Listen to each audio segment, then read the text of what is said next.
Sometimes the greatest treasures come disguised as life's cruelest disappointments. When a father has nothing left to give his child except hope and hard work, he discovers that love can transform even the most broken inheritance into something precious. Samuel Morrison and his 8-year-old daughter Ruby stood before a crumbling cabin in Wyoming Territory that his Eastern family had mocked as worthless. They called it a fool's inheritance, fit only for ghosts. But as Bear and Ruby cleared away decades of decay, they found strange symbols carved into hidden walls. Ancient markings told a story about Bear's bloodline that powerful men had once killed to keep secret. What family secret was buried in those mountains that turned mockery into deadly danger? Before we jump back in, tell us where you're tuning in from, and if this story touches you, make sure you're subscribed, because tomorrow I've saved something extra special for you. The October wind cut through the Wyoming Territory like a blade forged in winter's heart, carrying with it the scent of pine and the promise of early snow. Samuel Morrison, known to most as Bear, pulled his wool coat tighter around his broad shoulders as he surveyed the remains of what his Philadelphia relatives had dismissed as worthless timber and stone. The cabin before him sagged like an old man's shoulders, its log walls weathered gray as storm clouds. Its roof half collapsed under years of neglect and mountain weather. Ruby Morrison, all of 8 years old, with her mother's green eyes and her father's stubborn chin, stood beside him clutching a worn cloth doll. Her small hand found his calloused palm, and Bear felt the familiar tightening in his chest that came whenever he thought about how much this child had already lost. Her mother, his beloved Sarah, had been gone 3 years now, taken by a fever that all his mountain knowledge couldn't cure. It looked sad. "Oh, Papa," Ruby said, her breath forming small clouds in the crisp air. "Like it's been waiting for someone to come home?" Bear squeezed her hand gently. From anyone else, such words might have seemed fanciful, but Ruby had always possessed an unsettling ability to see beneath the surface of things. It was a gift that worried him as much as it amazed him. The letter from his brother Edmund's law firm had arrived at their cabin near Yellowstone 6 weeks ago, delivered by a rider who'd looked relieved to be heading back to civilization. The formal language couldn't disguise the mockery behind the words. The estate of Jeremiah Morrison bequeaths to his son Samuel the property known as Lot 47, Section 12, Wyoming Territory, consisting of 1 dwelling and 40 acres of mountain land, with the understanding that said property requires immediate attention and considerable investment to achieve habitability. What the letter hadn't mentioned was that Bear hadn't spoken to his father in over 15 years. Not since the day he'd walked away from the Morrison shipping fortune to marry Sarah O'Brien, a seamstress from the Irish Quarter whom his family deemed unsuitable for their bloodline. That night, his father had thundered about bloodlines and responsibilities, about duties that stretched back generations.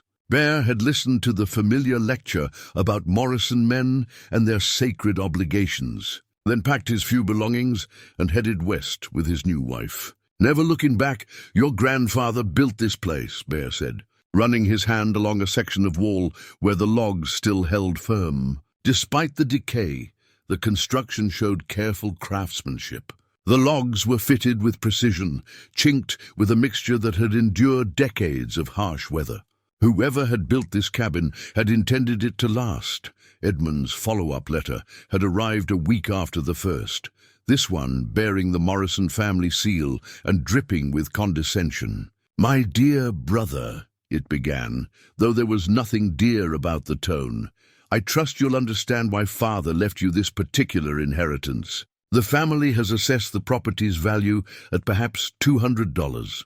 Assuming one could find a buyer foolish enough to purchase such a remote and damaged holding. We thought it fitting. A man who chooses wilderness over civilization receives wilderness in return.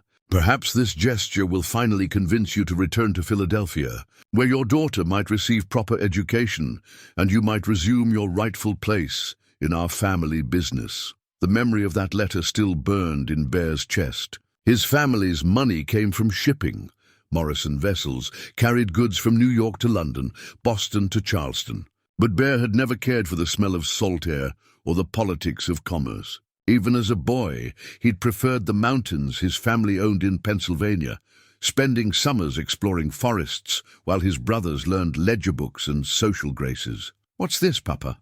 Ruby's voice pulled him from his memories. She was kneeling beside what remained of the front steps, her small fingers tracing something carved into the wood. "It looks like pictures."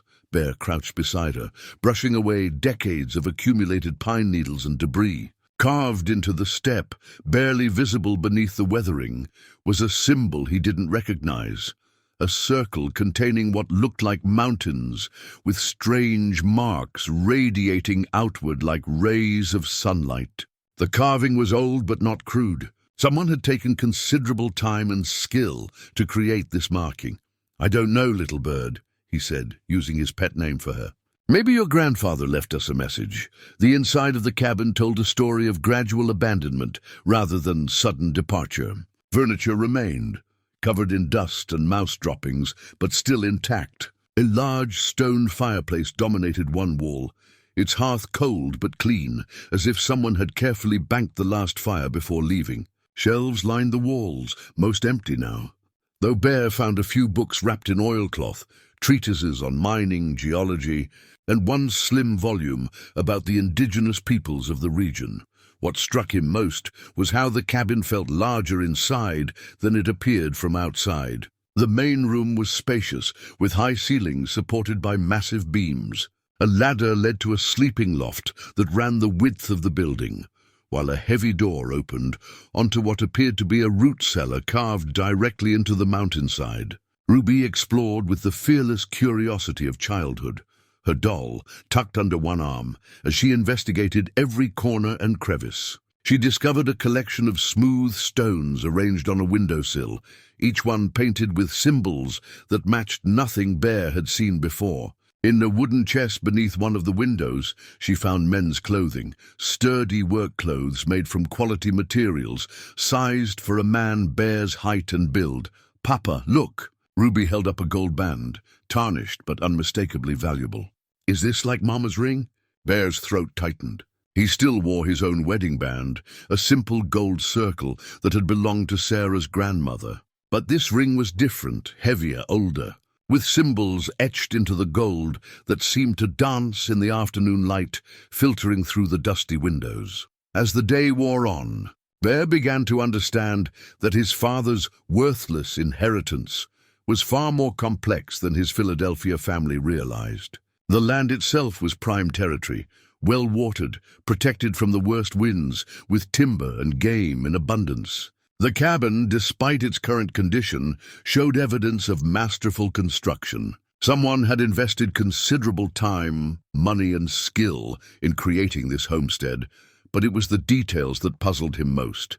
The symbols carved into various surfaces throughout the cabin, the books carefully preserved in their wrappings, the way certain stones in the fireplace bore marks that looked deliberately placed rather than naturally occurring. His father had been many things: stern, demanding, often cruel in his devotion to family tradition, but he had never been a man given to whimsy or meaningless decoration. As evening approached and the mountain air grew sharp with the promise of frost, Bear built a fire in the great hearth, while Ruby arranged their few possessions in the main room. The flames caught easily, as if the chimney had been recently cleaned, and soon warmth began to chase away the chill that had settled into the old logs.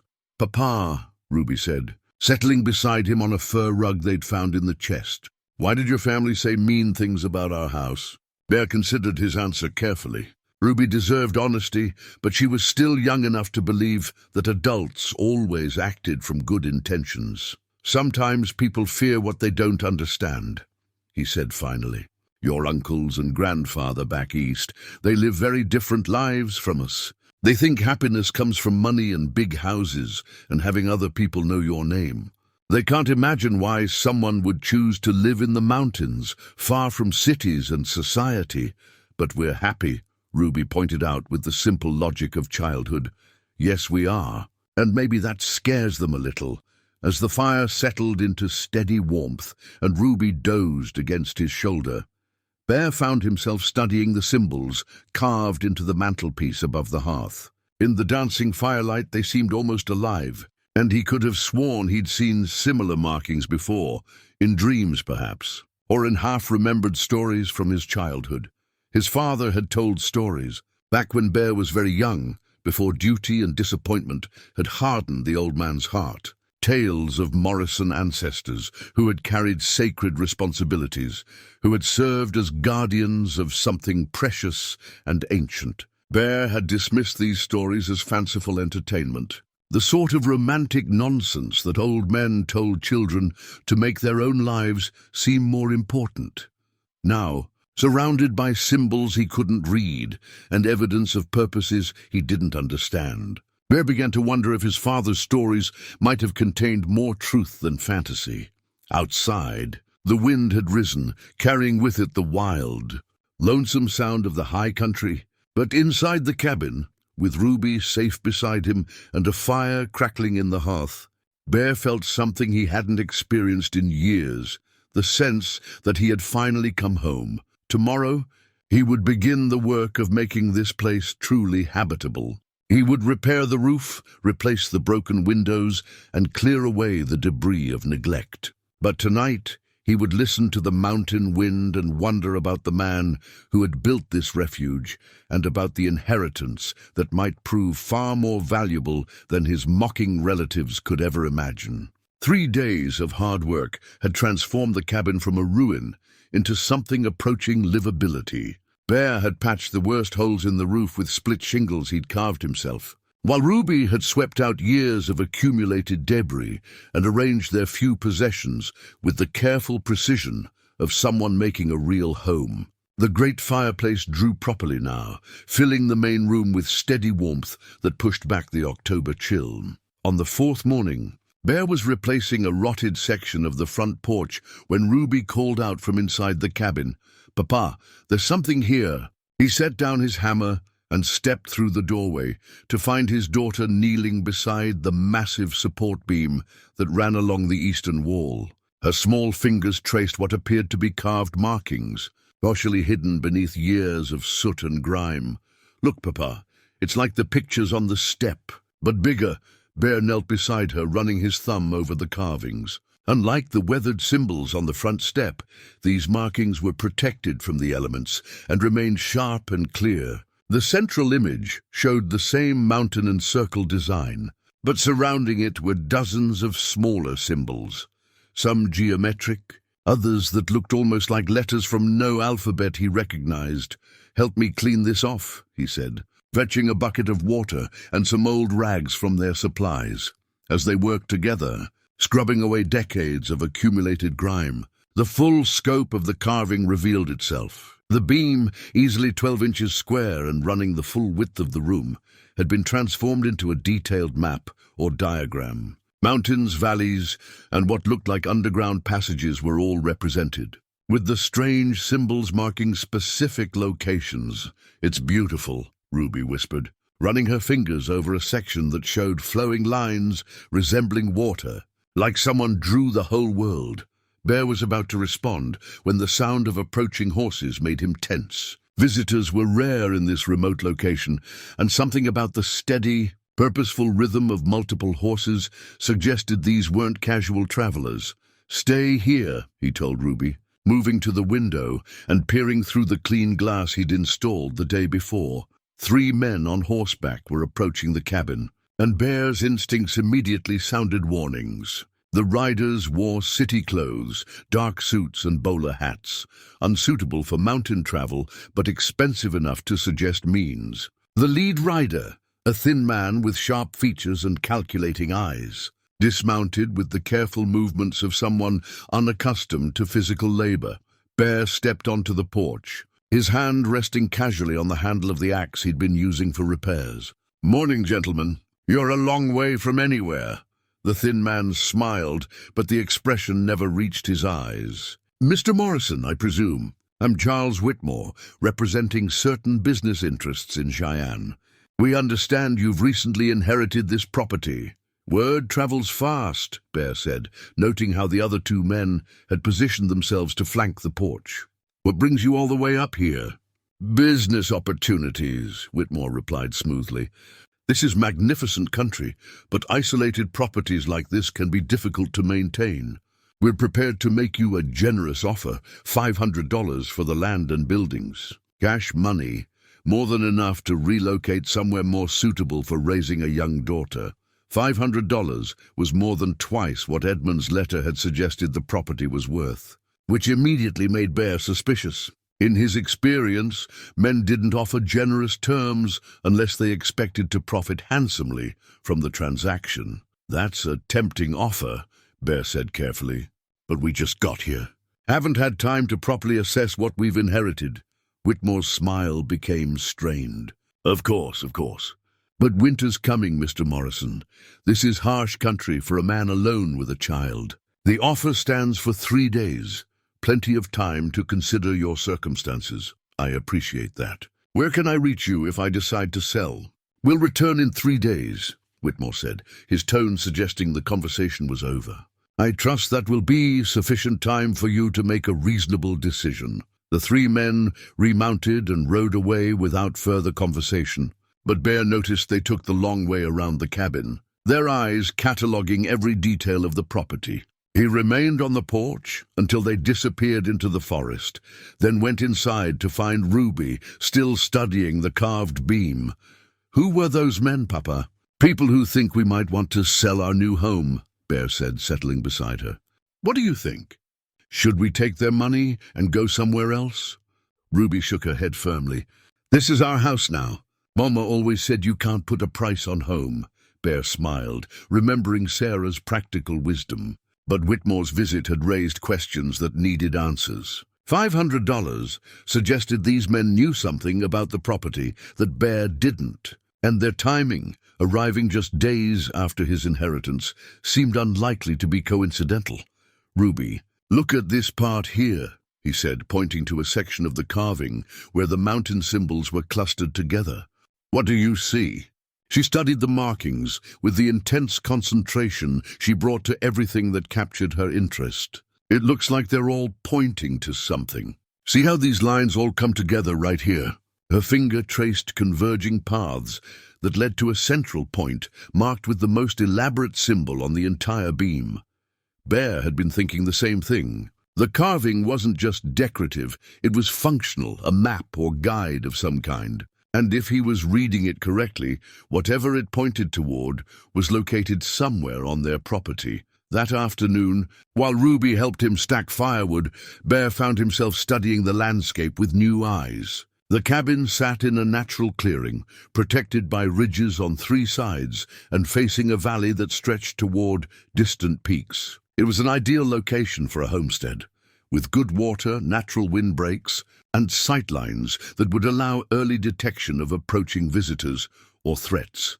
But it was also an ideal location for someone who wanted to hide something. As evening approached, Bear made a decision that would have seemed impossible just days earlier. Instead of spending the evening reading or talking with Ruby by the fire, he lit a lantern and returned to the carved beam. What are you doing, Papa? Ruby asked, joining him with her doll tucked under her arm. I think your grandfather left us more than just a cabin, Bear said. I think he left us a puzzle. Using his pocket knife, Bear carefully cleaned the remaining grime from a section of carving he hadn't noticed before.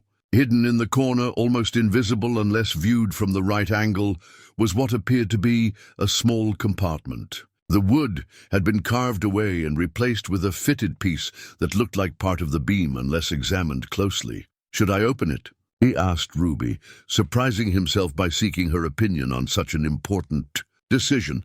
Grandfather wouldn't have hidden something here if he didn't want us to find it, she said with 8-year-old logic that made perfect sense. Bear worked the fitted piece loose with his knife blade, and it came away to reveal a hollow space containing a single object, a medallion made of dark stone, carved with symbols that matched those on the beam.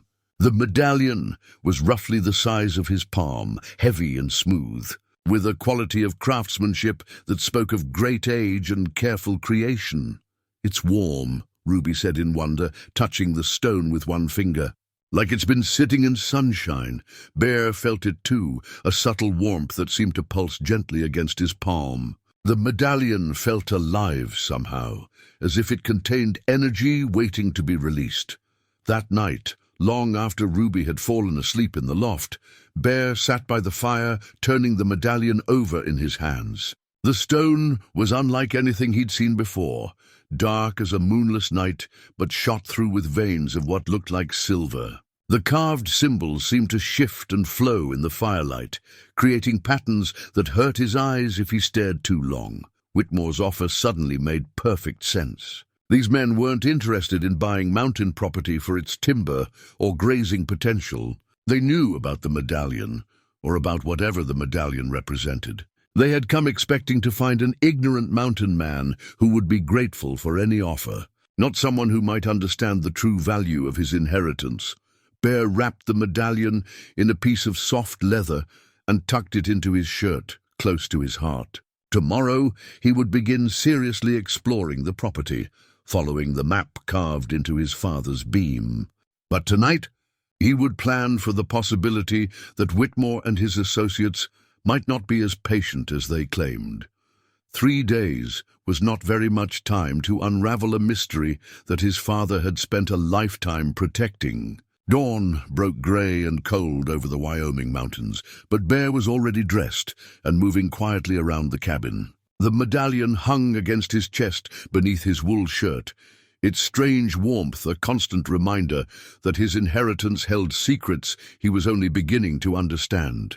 He had spent much of the night studying the carved beam by lamplight, trying to decipher the meaning behind the symbols and pathways that seemed to map his property in impossible detail. Ruby stirred in the loft as he banked the fire and prepared for a journey to town. Bear Falls was a day's ride down the mountain, a rough settlement that served the scattered ranchers and prospectors who called this territory home. If anyone could help him understand the symbols on the medallion, it would be there, Papa. Ruby's sleepy voice drifted down from the loft. "Are you leaving?" "Just for the day, little bird. I need to ask some questions in town. Mrs. Henderson said she'd look after you. I'll drop you at their place on the way." The Hendersons ran a small ranch in the valley below, and Martha Henderson had been kind to Ruby during their few encounters in town. She was a practical woman who understood the challenges of raising children in harsh country, and Bear trusted her to keep Ruby safe while he conducted his research. An hour later, with Ruby settled at the Henderson ranch and promises to return before dark, Bear continued his journey to Bear Falls. The town had grown since his last visit 3 years ago, with new buildings clustered around the main street and the sounds of construction echoing from the expanding mining district. Progress was coming to the territory, bringing with it opportunities and complications in equal measure. The town's library was housed in a single room above the general store, tended by a scholarly man named Professor Adams, who had come west for his health and stayed for the peace. Adams was one of the few people in the territory who might recognize the symbols Bear needed to understand. "Samuel Morrison," Adams said, looking up from a ledger he was reviewing. "I heard you'd inherited your father's place up on Copper Ridge. My condolences on your loss." "Thank you, Professor. I'm hoping you might help me with something." Bear pulled the medallion from his shirt, unwrapping it carefully. "Have you seen symbols like these before?" Adams adjusted his spectacles and took the medallion with scholarly reverence. His expression grew increasingly thoughtful as he examined the carved symbols, turning the stone over in his hands and holding it up to the light. "Remarkable," he murmured.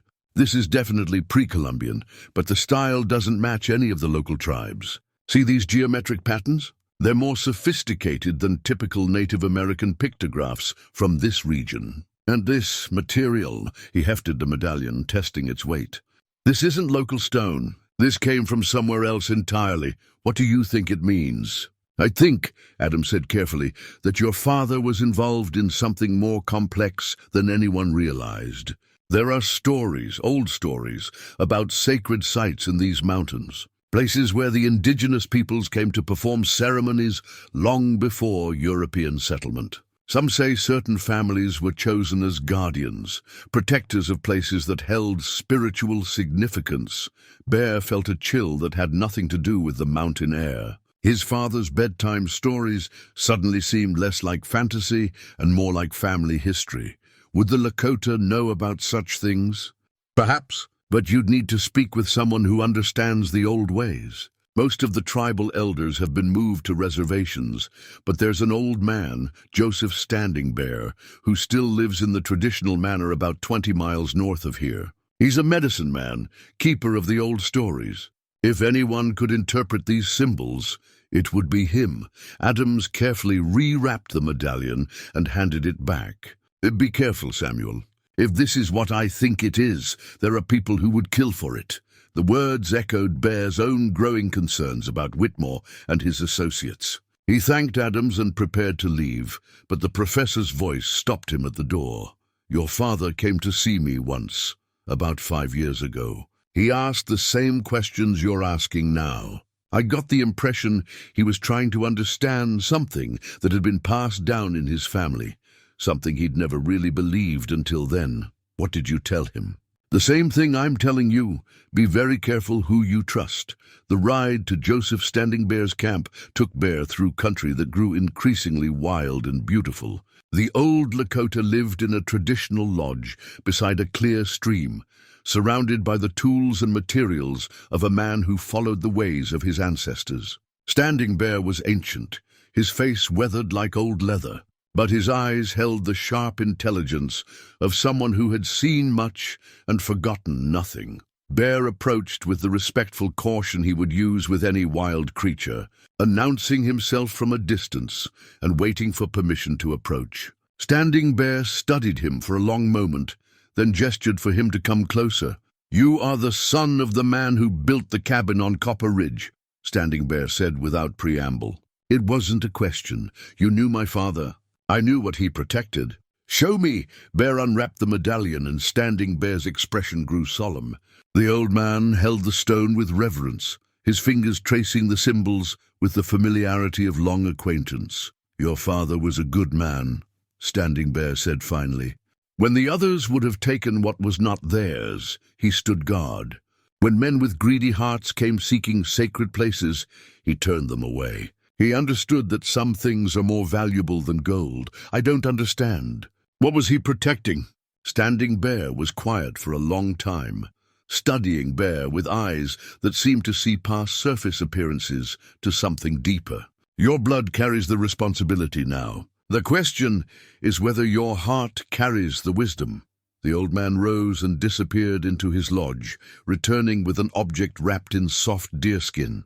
Inside was a piece of tanned hide, covered with drawings and symbols, some of which matched those on the medallion. This is a map, Standing Bear explained, made by my grandfather's grandfather when the spirits first spoke of the guardians who would come. Your people and mine were meant to work together, to protect what the earth holds sacred. Bear studied the hide map, recognizing landmarks from his property. A series of symbols showed a path that led from the cabin to what appeared to be a cave system deep in the mountains. What's in the caves? Power, Standing Bear said simply. The kind of power that corrupt men would use to harm the world. The spirits chose certain bloodlines to stand guard. Some native, some who would come from across the great water. Your family line was chosen long before your father was born. As evening approached and Bear prepared to leave, Standing Bear wrapped a small pouch of something that smelled like sage and placed it in Bear's hands. The men who seek what you protect, they will come soon. You must be ready to choose between safety and duty, between family and sacred trust. Your daughter carries the bloodline too. She may understand things that you do not. Bear rode back through the gathering darkness with his mind spinning. His father's stories, dismissed as childish fantasy, were revealed as family legacy.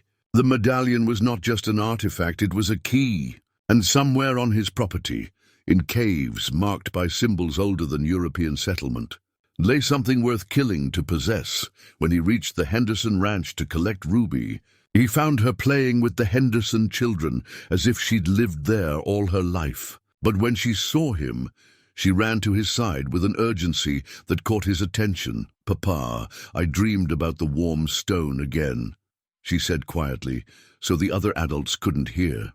It was singing.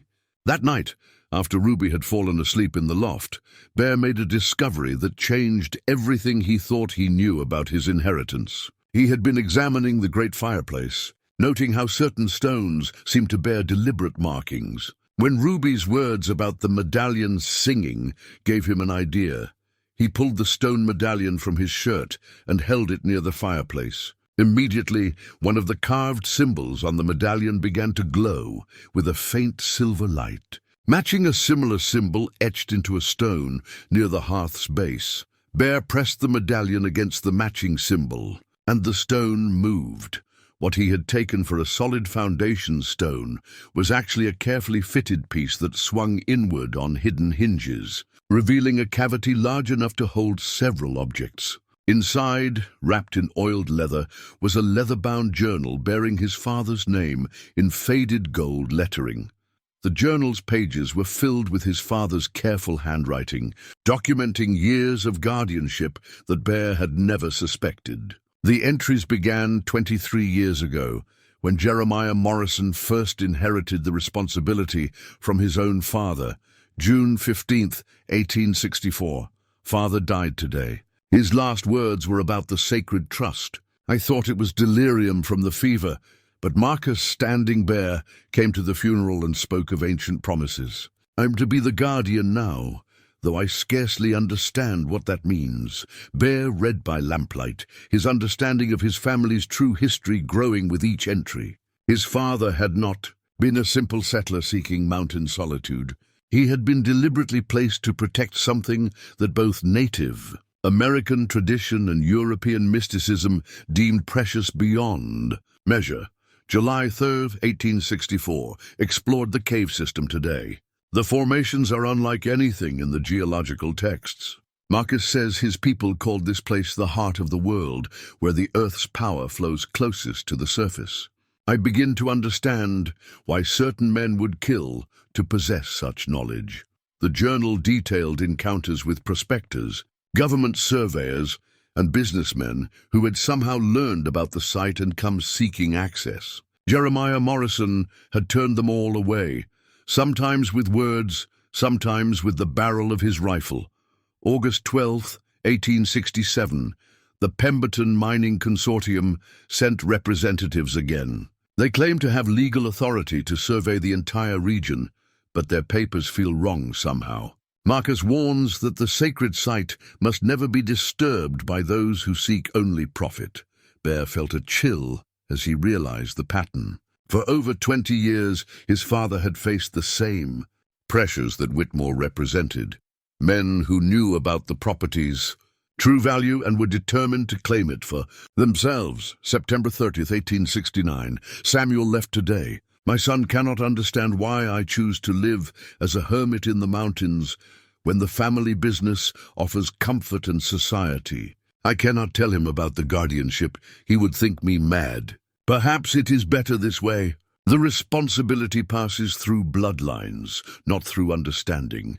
Bear's throat tightened as he read his father's pain at their estrangement. All those years of stubborn pride and mutual hurt, when the old man had been protecting something that could have brought them together instead of driving them apart. The journal's final entries grew increasingly urgent. May 15th, 1887. My health fails, and the dreams grow stronger. The spirits show me a child with green eyes who will understand what her father cannot. Samuel must return whether he wishes to or not. The guardianship cannot pass to Edmund or Thomas. They have already chosen gold over sacred trust. May 30th, 1887.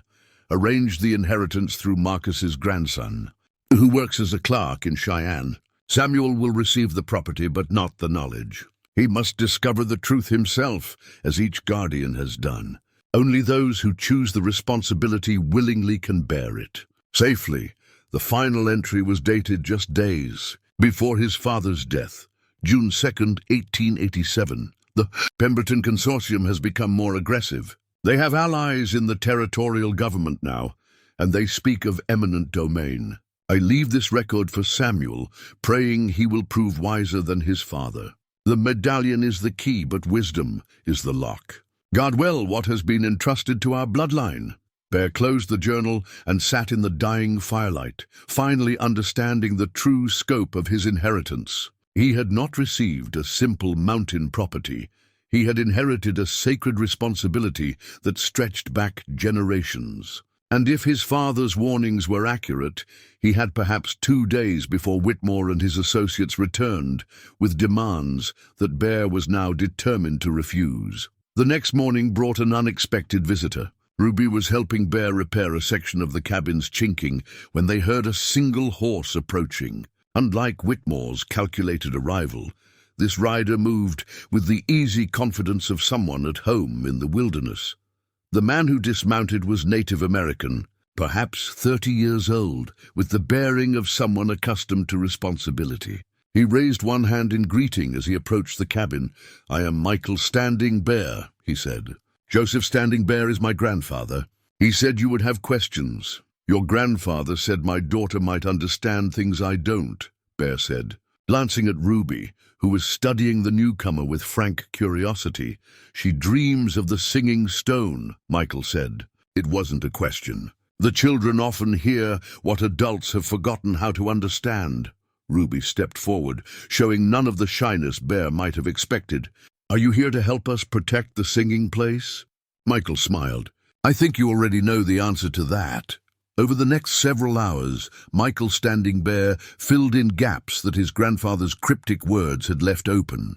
The cave system beneath Bear's property was indeed sacred to his people, but it was more than a spiritual site. The geological formations contained mineral deposits unlike anything found elsewhere in North America, elements that could revolutionize mining and manufacturing if they fell into the wrong hands. The old agreements were made to protect the earth itself, Michael explained as they walked the property boundaries. "Your ancestor understood that some knowledge is too dangerous to exploit. The spirits chose certain bloodlines to stand guard because money and politics could not corrupt a sacred trust. But why us?" Bear asked. "Why the Morrison family?" "Because your people had the resources to resist pressure that would break others. Wealth, connections, the ability to fight legal battles and buy political protection when necessary. Your family chose guardianship over profit, generation after generation." As they talked, Ruby wandered ahead, following paths that seemed to call to her in ways Bear couldn't perceive. She moved with unusual confidence for a child in unfamiliar terrain, as if the land itself was guiding her steps. "She feels the connection already," Michael observed. "Some children are born with the gift strong in them. The question is whether her father is ready to accept what that means." That evening, as Michael shared their meal and told stories of the old days when native and European guardians worked together, Bear realized that his inheritance came with more than responsibility. It came with allies who had been waiting years for him to understand his role, but it also came with enemies who would not be turned away by polite refusal. Michael Standing Bear departed at dawn, but not before leaving Bear with 2 crucial gifts: a detailed map of the cave system's safe passages and a silver compass, unlike any navigational instrument Bear had ever seen. The compass face bore the same symbolic markings as the medallion, and its needle pointed not north, but toward whatever the bearer most needed to find. "This belonged to your father," Michael had explained, as he placed the ornate instrument in Bear's hands. He used it to locate the hidden chambers when the responsibility first passed to him. The compass responds to the medallion's presence. Together, they will show you what your bloodline has protected for generations. Now, with Ruby at his side and the compass warm in his palm, Bear followed the needle's guidance toward a section of his property he had never fully explored. The device led them upward along a steep ridge, past stands of ancient pine and through meadows where early snow dusted the grass like powdered sugar. "Papa, look," Ruby said, pointing toward a cluster of boulders that seemed randomly scattered across a small clearing. "They're not just rocks." Bear studied the formation with new eyes, and Ruby was right. What appeared to be natural stone placement was actually deliberate arrangement. The boulders formed a rough circle, with gaps between them that aligned perfectly with the compass directions. At the center of the circle, barely visible beneath decades of accumulated pine needles and forest debris, was a flat stone bearing carved symbols. The medallion grew warm against Bear's chest as they approached, and the compass needle began to spin wildly before settling on the central stone. Bear knelt and brushed away the organic debris, revealing a circular stone disc about 3 feet across, covered with intricate carvings that told a story in symbols and images. "It's a doorway," Ruby said, with the matter-of-fact certainty that had begun to characterize her insights about their inheritance. "But not the kind you walk through." Bear pressed the medallion against the center of the stone disc, and immediately the entire formation began to change. The carved symbols glowed with the same silver light they had seen in the cabin, and a section of the stone disc rotated, revealing a dark opening just large enough for a person to enter. The passage led downward at a gentle angle, with walls that showed clear evidence of human construction. The stonework was masterful, fitted so perfectly that no mortar was needed, and the tunnel was tall enough for Bear to walk upright without stooping. As they descended, the medallion's warm glow provided enough light to navigate safely. The walls were covered with paintings and carvings that seemed to chronicle centuries of guardianship, images of Native American ceremonies, European settlers building defensive structures, and always the recurring symbol of the mountain circle that marked the sacred site.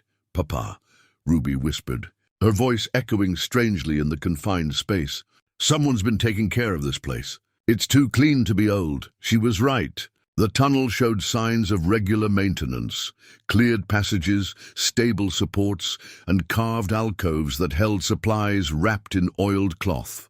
Bear's father had been making regular trips into this underground complex, maintaining a responsibility that had isolated him from his family, but connected him to something far older and more significant. The passage opened into a vast underground chamber that took Bear's breath away. The cavern was natural, carved by countless years of water flow, but enhanced by human engineering that transformed raw geological wonder into something approaching a cathedral. Crystalline formations caught and reflected the medallion's light, creating patterns that danced across walls and ceiling like living artwork. At the center of the chamber, protected by carefully constructed stone barriers, was a pool of water so clear it seemed like liquid crystal. The pool's edges were lined with the same symbols that marked the medallion and compass, and the water itself seemed to glow with an inner light that had nothing to do with reflection. "The heart of the world," Bear murmured, remembering the phrase from his father's journal. Ruby approached the pool without fear, her small hand trailing in the luminous water. "It's warm, Papa, and it's singing, not with sound but with feeling." Bear knelt beside the pool and understood immediately what his daughter meant. The water thrummed with energy that seemed to resonate in his bones, a vibration that spoke of deep earth forces and ancient power. This was what the Pemberton Consortium sought, what men like Whitmore would kill to possess: access to energy sources that could transform industrial civilization. Around the pool's perimeter, carefully arranged on stone pedestals, were artifacts that represented generations of guardianship. Native American prayer bundles, European ceremonial objects, tools and weapons that spoke of protection and reverence. Each guardian had left something behind, a token of their stewardship and their understanding of what they protected. Bear walked slowly around the pool, studying the accumulated treasures of his bloodline's sacred trust. There were books written in languages he couldn't identify, scientific instruments that predated official exploration of the territory, and maps that showed the underground water system extending far beyond his property boundaries. But it was the collection of personal items that moved him most deeply. A child's wooden toy that must have belonged to one of his ancestors. A woman's wedding ring, carefully preserved in a small wooden box. A photograph of a family standing before the cabin in its early days, when the logs were new and the clearing recently carved from wilderness. "We're not the first," Ruby said. understanding the significance of the collection better than her years should have allowed. And we won't be the last. Bear found a ledger book, bound in leather and filled with entries in multiple hands, documenting the responsibilities passed down through generations. The most recent entries were in his father's handwriting, recording visits to the chamber and maintenance performed on the protective barriers.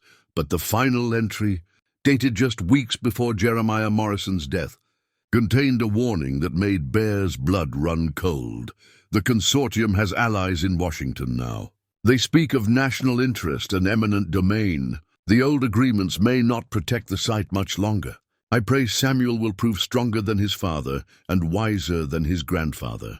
The choice approaches preserve the sacred trust, or watch ancient power fall into hands that would use it to harm the world. As they prepared to leave the chamber, Ruby placed her small hand on one of the stone pedestals and closed her eyes. Papa, I can feel them, all the guardians who came before. They're not gone, not really. They're part of this place now, part of what we're protecting. Bear understood that his daughter's connection to the site ran deeper than his own, that she possessed gifts he was only beginning to comprehend. The responsibility he had inherited was already beginning its transition to the next generation, and Ruby was far more prepared for it than he was.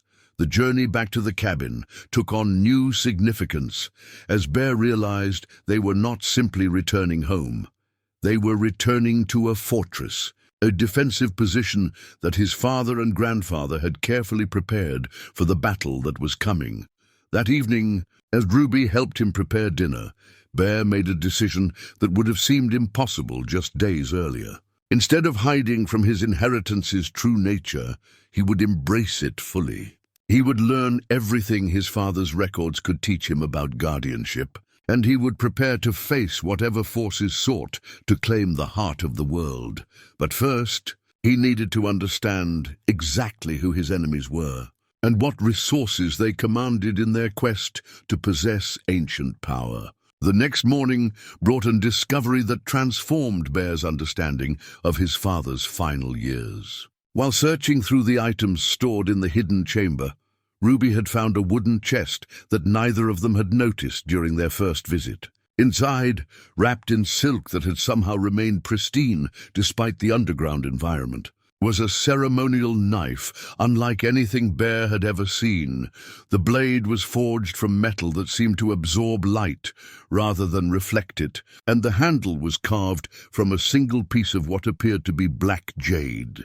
Along the blade's edge, symbols were etched in silver inlay that matched those on the medallion and compass. But it was the knife's weight in his hands that truly impressed Bear. The weapon possessed perfect balance, as if it had been crafted specifically for his grip. "It was waiting for you," Ruby said with the certainty that had become her trademark when discussing their inheritance. "Grandfather made sure everything would be ready when you came home."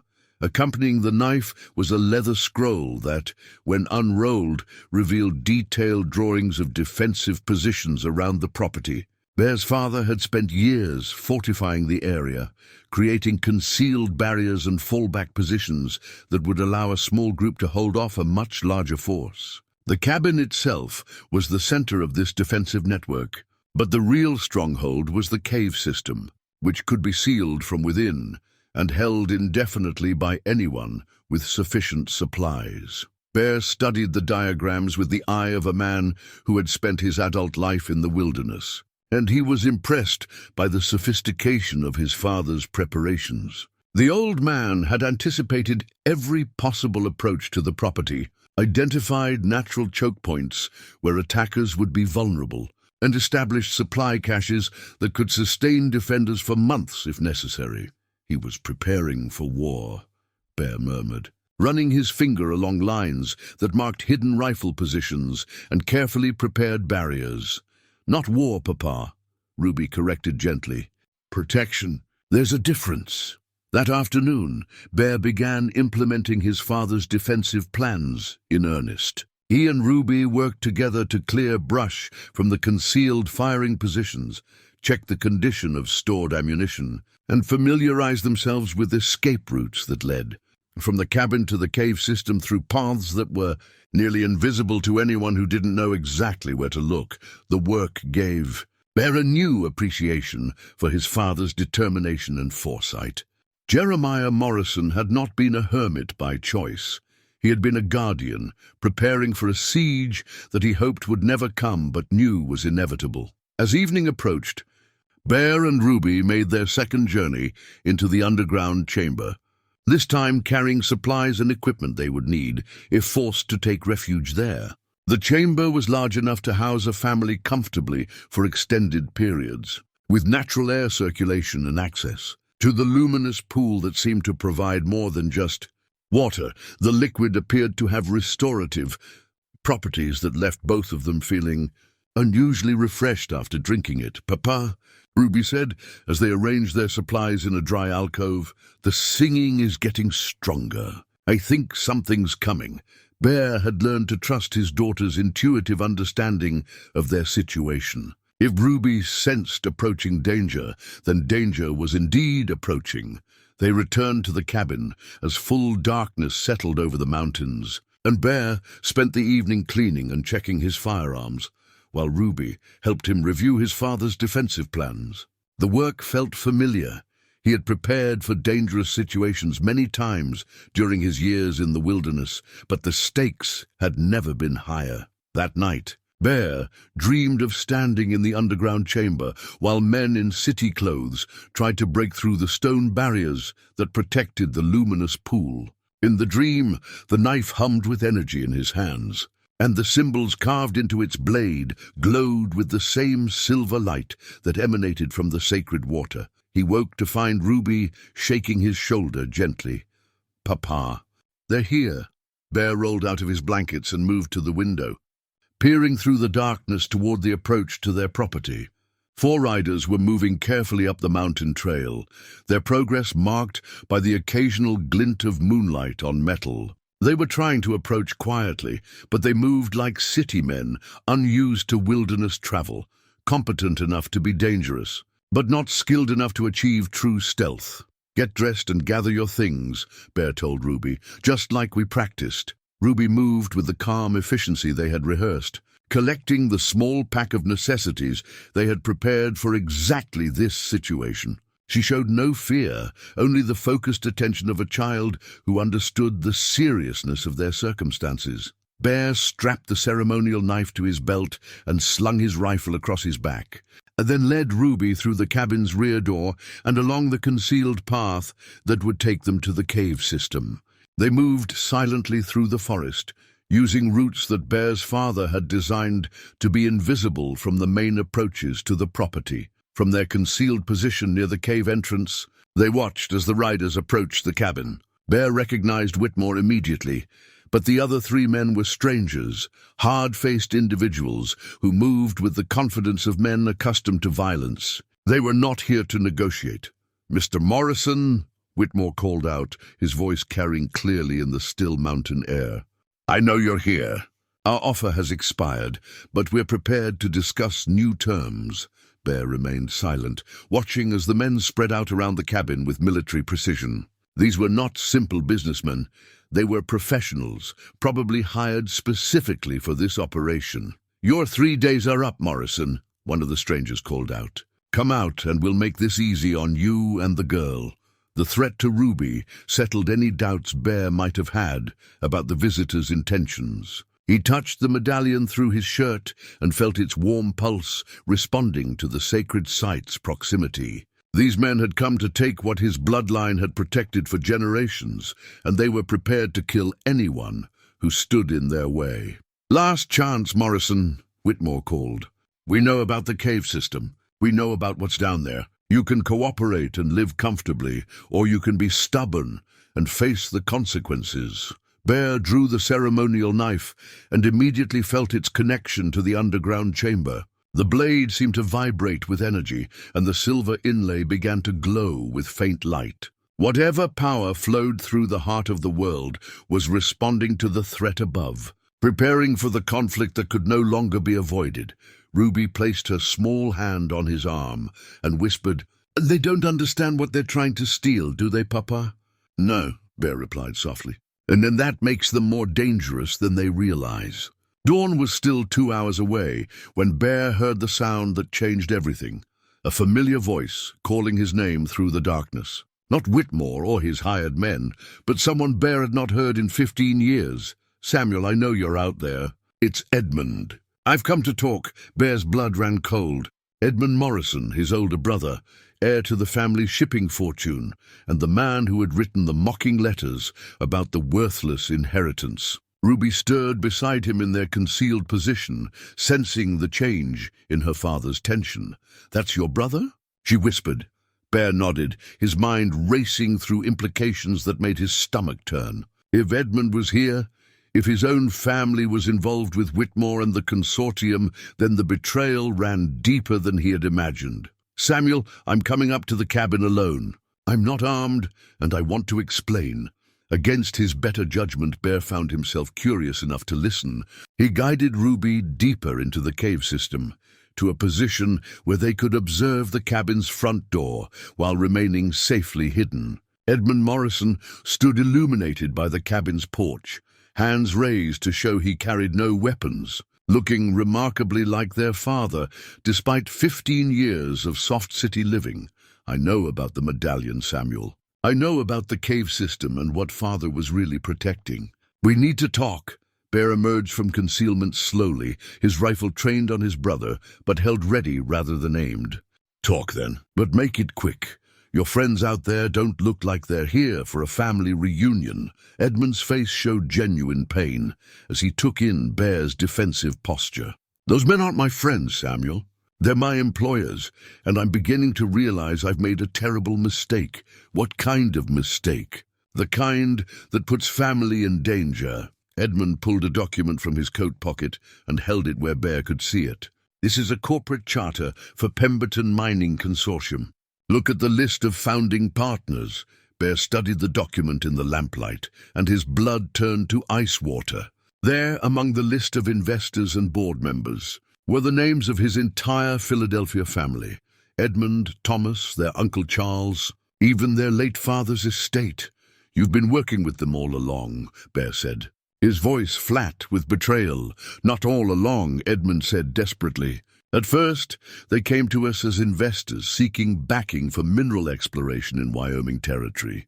They said they'd identified potentially valuable deposits, but needed financial support to acquire the necessary properties. It seemed like a sound business opportunity, and then they started asking specific questions about father's property, about his inheritance patterns, about family legends and stories. They knew things, Samuel, things they shouldn't have known about our family history." Bear felt the medallion pulsing against his chest, responding to his emotional turmoil. "What did you tell them?" "Everything I could remember about father's stories. About the sacred responsibilities he used to ramble about, the guardian bloodlines, all the nonsense we thought were just old man's fantasies." Edmund's voice cracked. "I thought I was helping legitimate businessmen understand local folklore that might affect their mining claims. But you discovered they weren't legitimate." Edmund nodded miserably. "Too late. I realized they weren't interested in general mineral rights. They were specifically targeting father's property, and they knew exactly what they expected to find there. When I tried to withdraw our family's support, they reminded me of how much money we'd already invested, how many legal documents we'd signed." Bear was beginning to understand the scope of the trap that had been laid for his family. "They used you to find me. The inheritance was their idea," Edmund admitted. "They convinced me that if father really had been protecting something valuable, the only way to access it would be through someone with the proper bloodline. Someone who could activate whatever mechanisms father had put in place. So you made sure I inherited the property, knowing these men would follow. I thought," Edmund's voice broke, "I thought they would make you a generous offer and you would take it. I thought you'd be grateful for the money and happy to sell land you never wanted anyway. I never imagined you'd actually come here, that you'd discover what father was really protecting." Bear studied his brother's face and saw genuine remorse mixed with fear. Edmund was trapped by his own greed and ignorance, caught between family loyalty and business obligations that had turned sinister. What do they want, Edmund? What's really down in those caves? They call it a unique geological formation with unprecedented energy potential. Their scientists believe the underground pool contains mineral compounds that could revolutionize industrial power generation. They're talking about enough energy to power entire cities. And if they're wrong, Edmund's face went pale. If they're wrong, and they damage whatever's down there trying to extract it, they don't care. They've invested too much to walk away now. Bear felt the ceremonial knife humming against his hip, responding to the threat to the sacred site. The weapons seemed to understand what Edmund's words meant, that these men would destroy the heart of the world in their quest to possess its power. There's something else, Samuel. Something that makes this even worse. Tell me, they have legal authority now. Federal mining rights, territorial support, even military backing if they need it. They've convinced people in Washington that this is a matter of national security. That American industrial superiority depends on accessing these energy sources. Bear realized that his father's final journal entry had been prophetic. The old agreements that protected the sacred site were meaningless against federal power backed by corporate money. But here's what they don't know, Edmund continued urgently. The contracts they made us sign, they contain clauses that void our family's participation if the mining operations encounter significant resistance from property owners. If you fight them, if you make this costly and difficult, our family can withdraw legally. You're asking me to save you from your own greed. I'm asking you to save something more important than money or family pride. Because I've seen their extraction equipment, Samuel. I've read their feasibility studies. What they're planning to do will destroy everything within miles of this property. Bear heard Ruby moving behind him in the cave system and realized she had been listening to the entire conversation. When he glanced back, she was holding the silver compass, and its needle was spinning wildly, as if the instrument could sense the corruption that surrounded them. Your daughter, Edmund said, noticing Ruby's presence. They know about her too. They know the bloodline passes through her. What does that mean? It means if they can't convince you to cooperate, they'll try to take her instead. They believe a child might be more malleable, easier to control. The threat to Ruby transformed Bear's careful consideration into cold fury. The medallion grew hot against his chest, and the ceremonial knife began to vibrate audibly, its silver inlay glowing bright enough to cast shadows in the dawn light. Get back to your employers. Edmund, Bear said, his voice carrying a tone his brother had never heard before. Tell them the property is not for sale at any price. Tell them that if they try to take what doesn't belong to them, they'll discover why our bloodline was chosen as guardians. Edmund backed away, clearly sensing the change in his brother's demeanor. Samuel, please. And Edmund? Bear's voice stopped his brother at the edge of the clearing. If anything happens to my daughter because of your greed, family or not, I'll hunt you down and make you pay for it personally. As Edmund disappeared back toward Whitmore's camp, Ruby emerged from the cave system carrying something Bear had not seen before, a wooden staff carved with the same symbols that marked all their inherited artifacts. The staff hummed with energy that matched the medallion and knife, completing a set of tools that Bear was beginning to understand had been specifically crafted for the confrontation that was now inevitable.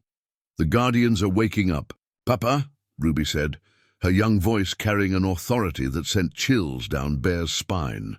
They've been waiting for this moment for a very long time. The hours following Edmund's revelation transformed Bear and Ruby's mountain refuge into something that resembled an ancient fortress preparing for siege. As dawn broke over the Wyoming peaks, Bear understood that the confrontation ahead would determine not just their own fate, but the future of something sacred that had been protected for generations.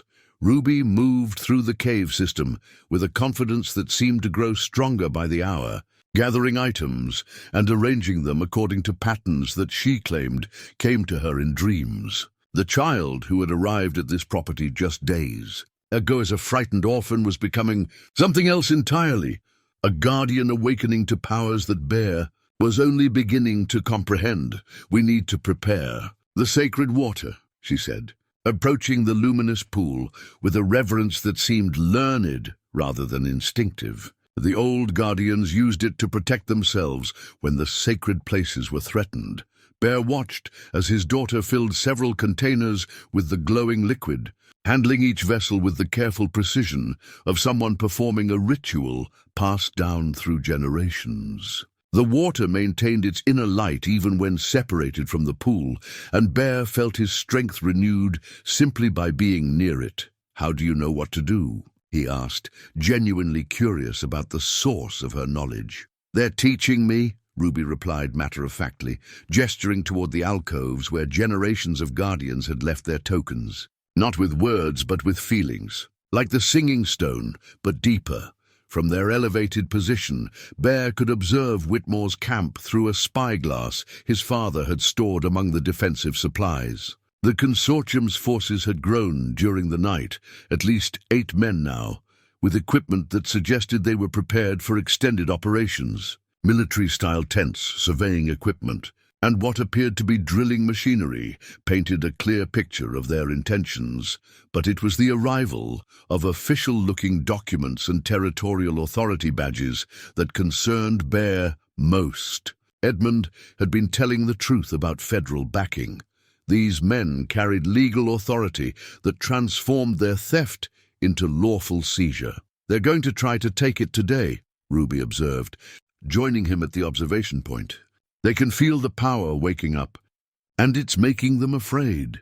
Bear studied his daughter's profile against the morning light and realized that she was no longer simply a child caught in circumstances beyond her control. The bloodline that had made her a target was also transforming her into something capable of standing against the threat they faced. Throughout the morning, Bear and Ruby worked together to complete the defensive preparations that Jeremiah Morrison had designed years earlier. Hidden barriers were activated, escape routes were marked and cleared, and weapons were positioned at strategic points throughout the cave system.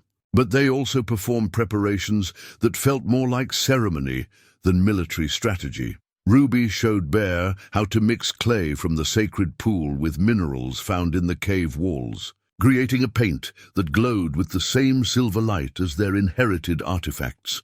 Following her guidance, Bear painted symbols on his face and hands, markings that seemed to connect him more deeply to the power that flowed through the underground chamber. "This is how the Guardians prepared for battle," Ruby explained as she applied similar markings to her own small face. Not just with weapons, but with the blessing of what they protected. The paint felt warm against Bear's skin, and he noticed that his senses seemed heightened. Sounds were clearer, colors more vivid, and he could feel the approach of danger with an almost supernatural awareness.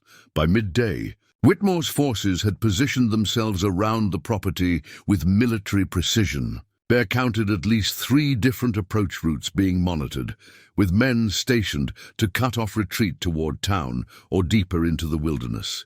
They had clearly studied his father's defensive positions and developed counter-strategies. But what they hadn't anticipated was the involvement of allies, who had been waiting for this confrontation far longer than the consortium realized. Michael Standing Bear arrived first, appearing at the cave entrance as silently as morning mist. He was followed by 2 other Native American men that Bear didn't recognize, all 3 carrying traditional weapons alongside modern rifles. They moved with the fluid coordination of men who had prepared for this battle their entire lives. "The time of hiding is over," Michael announced, his voice carrying a formality that suggested ritual significance. "The spirits have shown us that the sacred place will be defended today, whatever the cost." More allies arrived throughout the afternoon, other descendants of guardian bloodlines, both native and European, who had been summoned by signs that Bear was only beginning to understand. An elderly woman, who introduced herself as Margaret Thornfield, carried documents proving her family's connection to the original protective agreements. A young man named James Riverton bore scars from previous encounters with consortium agents who had tried to claim other sacred sites.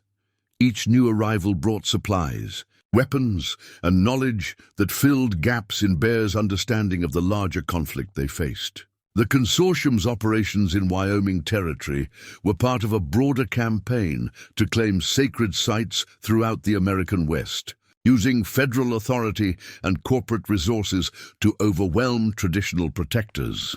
They've already destroyed 2 sites in Colorado, Margaret Thornfield reported grimly. Turned ancient springs into industrial mining operations, despite everything the Guardian families could do to stop them. But this site is different, Michael Standing Bear added. This is the heart of the world.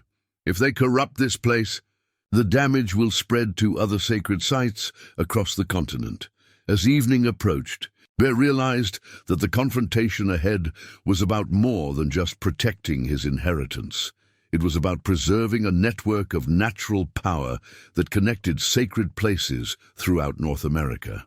The responsibility that had seemed overwhelming when he first understood it was actually part of something far larger and more important. Ruby spent the final hours before sunset in deep communion with the sacred pool, her small hands trailing in the luminous water while she spoke in whispers to presences that only she could perceive. When she finally emerged from the chamber, she carried the wooden staff that had chosen her, and her eyes held depths that seemed far older than her 8 years. "They're ready," she announced to the assembled guardians. "All of them. Every guardian who ever protected this place. They're going to help us fight." Bear felt the truth of her words as a change in the air pressure around them, as if the mountain itself was drawing breath for battle. The medallion, knife and compass that had become symbols of his inheritance began to resonate in harmony, creating a low humming sound that seemed to strengthen everyone who heard it. As full darkness settled over the mountains, Whitmore's forces began their final approach. Bear could see their lanterns moving through the forest, following paths that would bring them to the cabin and the hidden cave entrance within hours. But he was no longer afraid of what the night would bring. Standing beside the sacred pool, surrounded by allies who shared his bloodline's ancient responsibility, Bear understood that he was no longer simply Samuel Morrison, the mountain man who had inherited an unwanted property. He was the guardian of the heart of the world, protector of power that could not be allowed to fall into corrupt hands. The ceremonial knife hummed at his side. The silver compass pointed toward the approaching danger, and the stone medallion pulsed with energy that connected him to every guardian who had ever stood in defense of the sacred places. Ruby stood beside him, the wooden staff glowing in her small hands, ready to face whatever the night would bring. Above them, the stars wheeled in patterns that seemed to focus their light on the mountain, where ancient power prepared to defend itself against modern greed. The battle for the heart of the world was about to begin, and Bear Morrison was ready to discover just how far a guardian would go to protect what could never be replaced. In the distance, Whitmore's voice could be heard giving final orders to his men, preparing for an assault that he believed would face only the resistance of one man and his young daughter. He had no idea that he was about to confront forces that had been gathering strength for generations, waiting for this moment when the sacred trust would be tested by the ultimate threat. The night held its breath, and the Guardians prepared for war. The attack began at midnight, with the systematic precision of men who believed overwhelming force would ensure quick victory.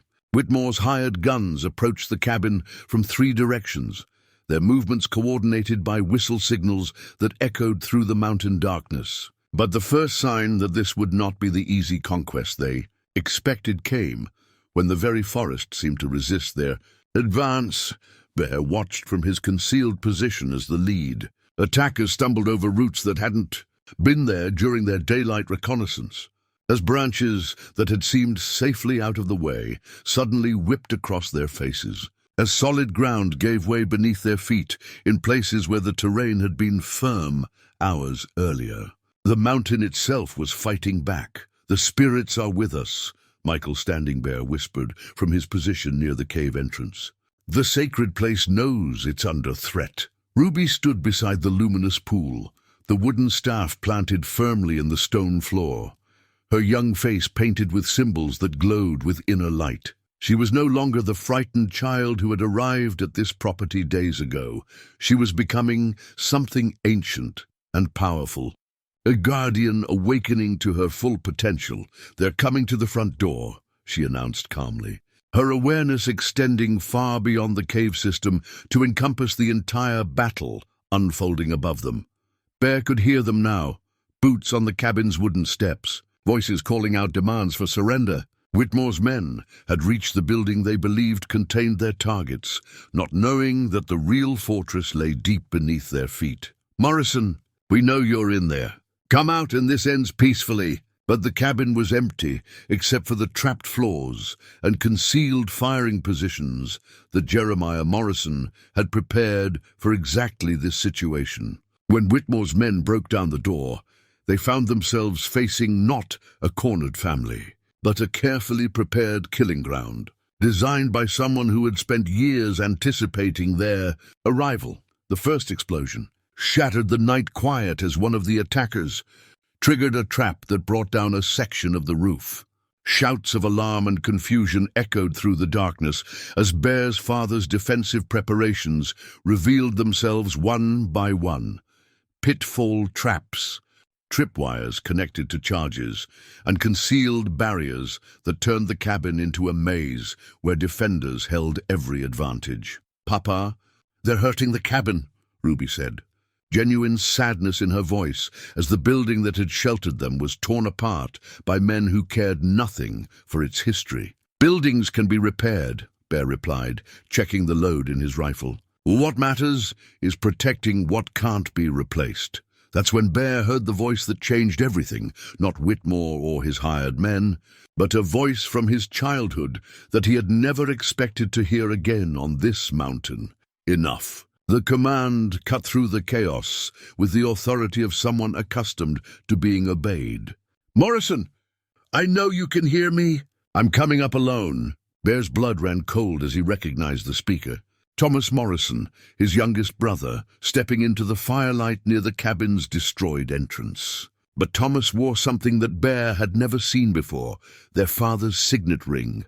The heavy gold band that had been passed down through Morrison men for generations, marking the head of the family.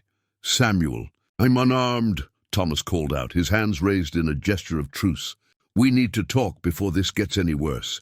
Bear emerged from concealment, his rifle trained on the brother he hadn't seen in 15 years. Thomas looked older, softer around the edges from comfortable living. But he wore the family ring with an authority that suggested he had claimed leadership of the Morrison clan in their father's absence. "Talk fast, Thomas. Your hired killers just destroyed our father's home." "They're not my men anymore," Thomas replied, his voice carrying genuine distress. "This has gone too far. I came here to stop it, then call them off." Thomas shook his head grimly. "I don't have that power anymore. The consortium has federal backing now. They don't need Morrison money or Morrison permission to proceed." "Then what are you doing here?" Thomas held up the signet ring, letting the firelight catch its surface. "I came to honor our father's real wishes. Edmund told me what you found down in those caves, what you're really protecting. Father never told us the whole truth, but he left instructions, sealed instructions that were only to be opened if the sacred site faced ultimate threat." Bear felt the medallion pulsing against his chest, responding to the presence of another Morrison family artifact. "What did the instruction say?" "That the guardianship passes to the family member who proves willing to sacrifice everything to protect it. Not the eldest son, not the richest or most successful, the one who chooses duty over comfort, sacred trust over personal gain." Thomas removed the ring and held it toward Bear. "This belongs to you now, Samuel. It always did. Father knew you were the only one of us strong enough to bear the real responsibility." Before Bear could respond, Ruby's voice echoed up from the cave system, carrying a warning that made everyone freeze. "Papa!" They found another way in. "They're coming through the old mining tunnel." Bear's blood turned to ice. He had secured every entrance his father's maps had shown, but if the consortium had discovered additional access points, Ruby and the sacred pool were in immediate danger. "Where?" he called back to his daughter. "The eastern wall." They're using machines to break through the rock. The sound of drilling equipment echoed through the cave system, confirming Ruby's warning. Whitmore's forces weren't just attacking the cabin, they were attempting to breach the underground chamber directly. Using industrial equipment to bypass the defensive positions Bear had prepared, they'll destroy everything. Margaret Thornfield's voice carried up from below, filled with the horror of someone who understood exactly what such an assault would mean. Thomas grabbed Bear's arm as he prepared to descend into the cave system. Samuel, there's something else. The consortium isn't just after the energy source. They're trying to capture Ruby alive. They believe a child guardian can be controlled, trained to access the sacred sites for their purposes. The threat to his daughter transformed Bear's careful strategy into primal fury. The ceremonial knife began to vibrate against his hip, and the painted symbols on his face glowed brighter as ancient power responded to his protective instincts. Then they're going to learn why guardian bloodlines were chosen for this responsibility. Bear growled, his voice carrying a tone that made Thomas step back in alarm as Bear disappeared into the cave system. Thomas Morrison stood alone in the firelight, watching his brother descend into a battle that would determine not just the fate of their family, but the future of power that predated human civilization in North America. Behind him, Whitmore's remaining forces regrouped for another assault on the cabin, unaware that the real battle was now taking place deep beneath their feet, where ancient guardians prepared to face modern corruption, in a conflict that would test every oath their bloodlines had ever sworn. Bear descended into the cave system to find the underground chamber transformed into something that seemed more vision than reality. Ruby stood at the center of the luminous pool, the wooden staff raised above her head, and the water around her glowed with intensity that turned night into day. The symbols carved into every surface pulsed with synchronized light, as if the entire sacred site was awakening to defend itself. "Papa, they're almost through the wall," Ruby called out, her young voice carrying across the chamber with supernatural clarity. "But the guardians are ready." Bear could see them now, not solid figures, but translucent shapes that moved through the chamber with purpose and determination. The spirits of every guardian who had ever protected this place were manifesting, drawn by the ultimate threat to what they had died to preserve. His father stood among them, younger than Bear remembered, wearing the ceremonial knife and carrying the silver compass that had been passed down through generations. The drilling sounds grew louder, and cracks began to appear in the eastern wall, where Whitmore's industrial equipment was breaking through stone that had protected the chamber for centuries. But as the first breach appeared, something unexpected happened. The sacred water began to sing, not with sound, but with vibration that resonated in every bone and every heartbeat of everyone present. The luminous pool erupted in geyser of glowing liquid that formed patterns in the air, creating barriers of pure energy around the chamber's most sacred spaces. "By God," Margaret Thornfield whispered, "I never thought I'd see the heart of the world fully awakened." The breakthrough came with a crash of falling stone and the shouts of men who had expected to find a simple cave system. Instead, they faced a chamber that defied every natural law they understood, filled with light that had no source and protected by forces that their equipment couldn't measure. Whitmore appeared first through the breach, his city clothes torn and dirty, his calculating eyes wide with greed as he took in the luminous pool and its surrounding treasures. Behind him came 4 hired guns, their weapons ready, but their expressions uncertain as they confronted something far beyond their experience. "Stand aside." "Morrison," Whitmore commanded, his voice echoing strangely in the supernatural atmosphere. "This is federal business now. By order of the territorial government, this site is being seized for national security purposes." "No," Ruby said simply, stepping forward with the wooden staff glowing in her small hands. "This place chooses its own guardians. It always has." Whitmore raised a pistol toward the child, and that single gesture sealed his fate. The moment his weapon pointed toward Ruby, Every guardian spirit in the chamber turned toward him with the focused attention of protective fury. But it was the wooden staff in Ruby's hands that acted first.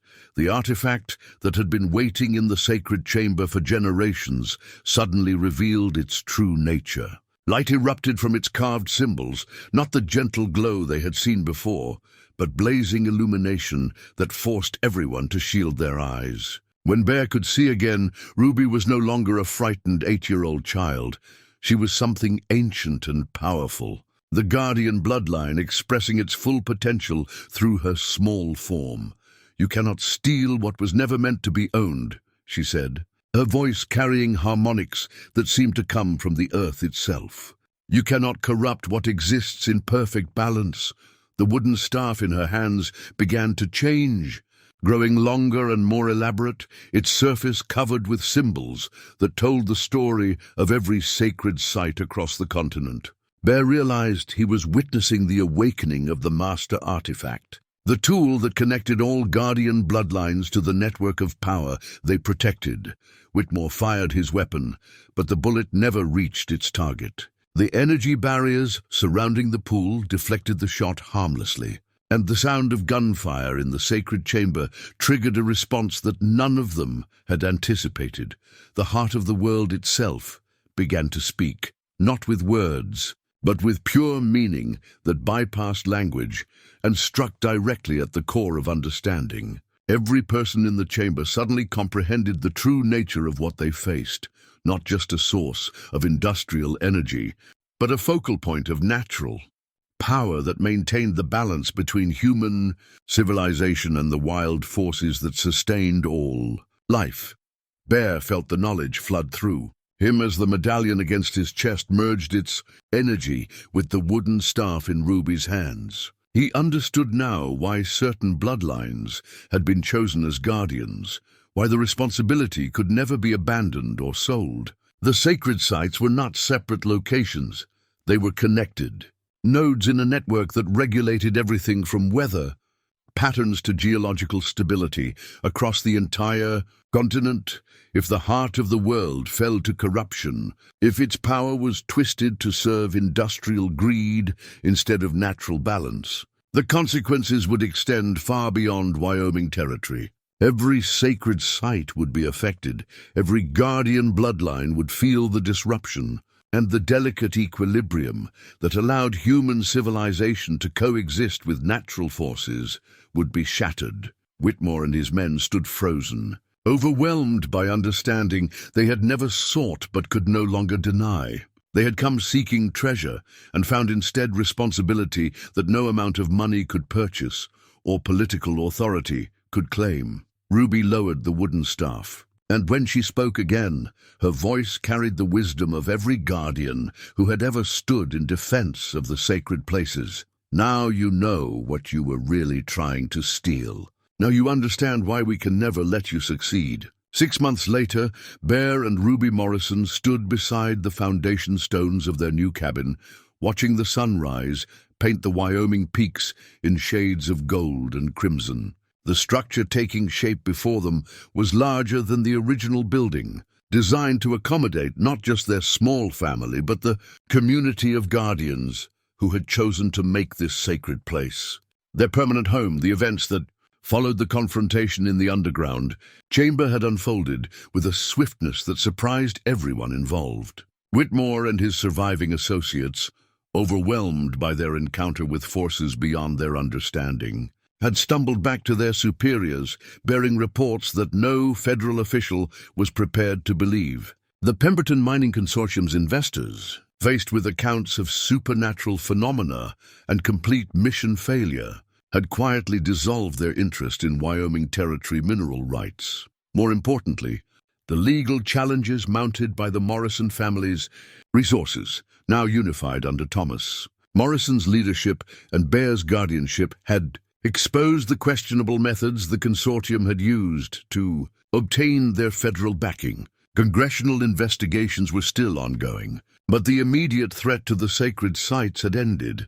"The new stones feel different from the old ones," Ruby observed, running her small hand along the carefully carved foundation blocks. Each stone bore symbols that combined traditional guardian markings with innovations that Ruby had developed during her deepening connection to the heart of the world. "They should," Bear replied, settling the final cornerstone into place. "These aren't just building foundations, they're part of the protective network now."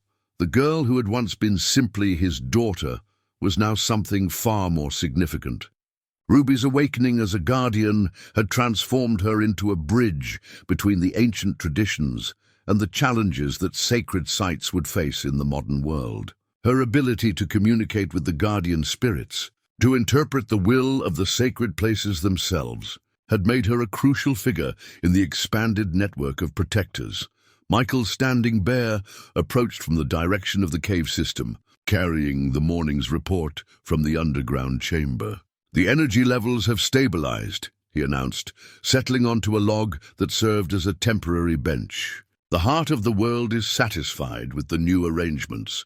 The new arrangements were indeed remarkable. Instead of hiding the sacred site's existence, the Guardians had chosen a different strategy: incorporation into the territorial government as a protected cultural preserve, with official recognition of the Morrison family's hereditary stewardship. Thomas Morrison's political connections and legal expertise had proven crucial in establishing frameworks that protected sacred sites through law rather than secrecy. "Any word from the other sites?" Bear asked, accepting the cup of coffee that Ruby had prepared from supplies that now came regularly from town. "Colorado reports complete recovery from the mining damage," Michael replied. "The Guardian families there have been able to restore the natural balance. Montana is requesting assistance with a new threat: railroad. Surveyors who seem to know more than they should about sacred locations. The broader network of sacred sites had revealed itself in the aftermath of the Wyoming confrontation. Ruby's awakening had somehow strengthened the connections between all the protected places, allowing Guardians to communicate across vast distances and coordinate their defensive efforts. What had once been isolated families bearing lonely responsibilities had become a community united by shared purpose. Bear's brothers had surprised him with their response to the truth about their inheritance. Edmund, freed from his unwilling participation in the consortium's schemes, had dedicated his shipping business to providing supplies and support for Guardian families throughout the West. Thomas had used his legal expertise to establish the Morrison Foundation, a legitimate organization that could provide resources and protection for sacred sites while maintaining their essential secrecy. Even the family's mockers had been transformed by their encounter with forces beyond their understanding. The relatives who had dismissed the Wyoming inheritance as worthless timber and stone now contributed generously to the Foundation's work, grateful to be associated with something far more meaningful than simple commercial success. "Papa," Ruby said, interrupting his thoughts about family reconciliation, "the Foundation's stones are ready for the blessing ceremony." Bear looked around at the community that had gathered to witness the completion of their new home. Margaret Thornfield and her Guardian family from the Colorado sites. James Riverton and the young Guardians who had been awakened by Ruby's emergence. Joseph Standing Bear, ancient and wise, carrying the traditions that had sustained sacred places for centuries before European settlement. But the most meaningful presence was the one only Ruby could see clearly: the spirit of Jeremiah Morrison, his father, standing among the Guardian ancestors who had gathered to witness this moment of new beginning. "He's proud of what we've accomplished," Ruby said softly, her eyes focused on something beyond the physical world. "He says the Guardians have never been as strong as they are now." Bear placed his hand on his daughter's shoulder and felt the flow of power that connected her to every sacred site across the continent. The responsibility that had once seemed overwhelming when he first understood it was now shared among a community of protectors who had chosen duty over comfort, sacred trust over personal gain. As the blessing ceremony began and the foundation stones glowed within a light that would protect their new home for generations to come, Bear reflected on the journey that had brought them to this moment. The inheritance that his family had mocked as worthless had proved to be the most valuable gift any father could leave his children. Not money or property, but purpose that would outlast any individual lifetime. Ruby raised the wooden staff that had chosen her, now grown to match her increasing stature as a guardian, and spoke the words that would seal their new beginning. We are the guardians of the heart of the world. We protect what cannot be owned, preserve what cannot be replaced, and stand watch over power that serves all life. From this place, we extend our protection to every sacred site, every guardian family, every person who chooses balance over corruption. The sunrise reached its peak as Ruby's words echoed across the mountains, carrying with them a promise that would endure for generations. That some things remain sacred, some places remain protected, and some responsibilities remain worthy of any sacrifice required to honor them. The mockery had become reverence, the inheritance had become legacy, and the guardians had come home.